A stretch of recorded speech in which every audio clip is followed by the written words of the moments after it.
நம்ம கண்ட்ரி வந்து ஒலிம்பிக்ஸில் பார்ட்டிசிபேட் பண்ணுறது வந்து நம்ம கண்ட்ரியோட ஜிடிபியை வந்து இன்க்ரீஸ் பண்ணுறதுக்கான சான்ஸ் இருக்குது.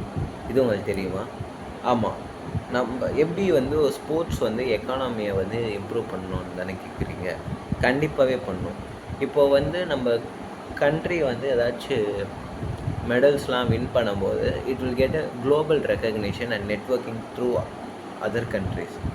இந்த மாதிரி பண்ணும்போது அந்த நம்ம கண்ட்ரீஸ்க்கும் மற்ற கண்ட்ரீஸ்க்குமே ஒரு ரிலேஷன்ஷிப் பில்ட் ஆகும். அது மட்டும் இல்லாமல் குளோபலாகவே வந்து ஓகே இந்த மாதிரி ஒரு கண்ட்ரி இங்கே இருக்காங்க, அதில் இந்த மாதிரி பிளேயர்ஸ் இருக்காங்க அப்படின்னு சொல்லிட்டு ரெக்கக்னைஸ் ஆகும்.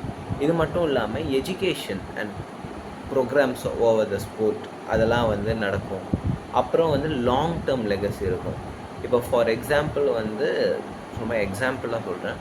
இப்போது ஒரு இந்தியா T20 2011 வந்து கிரிக்கெட் ஜெயித்தது இன்றைக்கு வரையுமே வந்து ஒரு பேசப்பட்ட ஒரு விஷயம். அந்த மாதிரி ஒலிம்பிக்ஸில் ஜெயிக்கிறதுமே வந்து ஒரு லாங் டேர்ம் லெகசியாக இருக்குமே. அது மட்டும் இல்லாமல் டெவலப்மெண்ட் ஆஃப் ஸ்போர்ட்ஸ் கல்ச்சர். ஒலிம்பிக்ஸில் வந்து நம்ம பார்ட்டிசிபேட் பண்ணுறனால வந்து அந்த கண்ட்ரி ஃபுல்லாகவே வந்து ஸ்போர்ட்ஸோட கல்ச்சர் வந்து ரொம்பவே வந்து அதிகமாகும். Like fitness, clubs, sports education பற்றி, ஸ்போர்ட்ஸ் எக்யூப்மெண்ட்டை பற்றி அதுக்கு ரிலேட்டடான இண்டஸ்ட்ரீஸ் வந்து டெவலப் ஆகும்.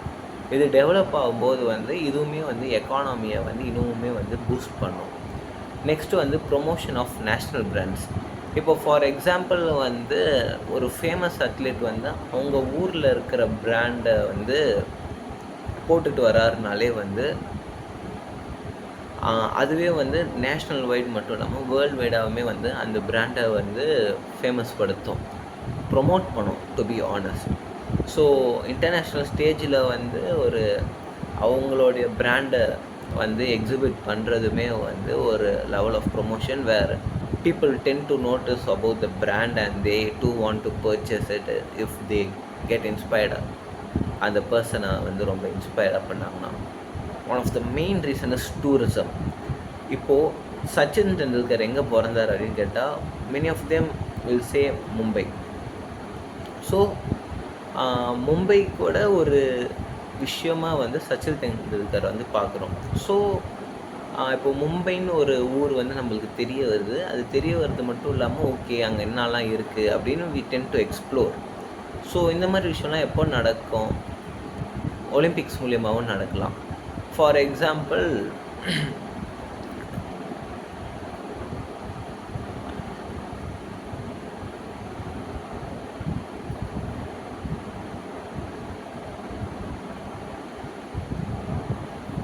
நெக்ஸ்ட்டு கவர்மெண்ட்டு வந்து அந்த இன்வெஸ்ட்மெண்ட்ஸ் ஆன் ஸ்போர்ட்ஸை வந்து இன்க்ரீஸ் பண்ணும். நாட் ஓன்லி கவர்மெண்ட், ப்ரைவேட் செக்டார்ஸுமே வந்து ஸ்போர்ட்ஸ் மேலே, sports equipments and other sports related விஷயம் மேலே வந்து இன்வெஸ்ட் பண்ண ஆரம்பிப்பாங்க. ஸோ இந்த இன்வெஸ்ட்மெண்ட்டும் நம்மளோட சப்ளையுமே வந்து மேட்ச் ஆச்சுன்னா அதுவுமே வந்து நம்மளோட எக்கானமியை வந்து ரொம்பவே அழகாக இன்க்ரீஸ் பண்ணும். நெக்ஸ்ட்டு வந்து sponsorships from various part of the worlds sponsors வந்து கிடைப்பாங்க ஃபார் த அத்லீட். அதுவும் they do it in a bulk amount which also helps the Indian economy. This is something I did a search about economy and இதை பற்றி உங்களுக்கு நிறைய தெரியணும்னா கமெண்ட்ஸில் சொல்லுங்கள். I will prepare a detail video about it. Thank you.